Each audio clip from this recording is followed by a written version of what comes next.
Hello శివజ్యోతక్క, ఎలా ఉంది ఇప్పుడు పరిస్థితి? బాగుందా? అనవసరంగా తిరుపతి గుడి గురించి, లడ్డు గురించి అంతా కామెంట్ చేసినావు. ఇప్పుడు ఏమైందమ్మా? సమ్మగా ఉందా జనాలు తిడుతుంటే? ముందే అనుకున్నాం ఇలాంటివి ఏవో జరుగుతాయి, జనాలు ఊరుకోరు, దేవుడి మీద లడ్డు మీద ఏదైనా కామెంట్ చేసినా అని చెప్పాం.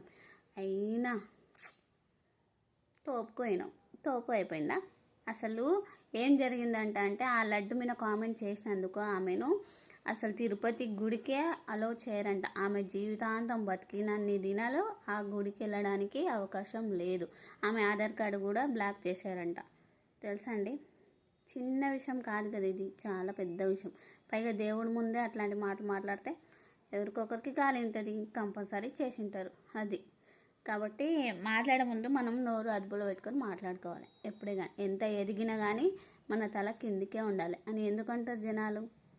అన్నీ తెలుసు కాబట్టి అంటారు.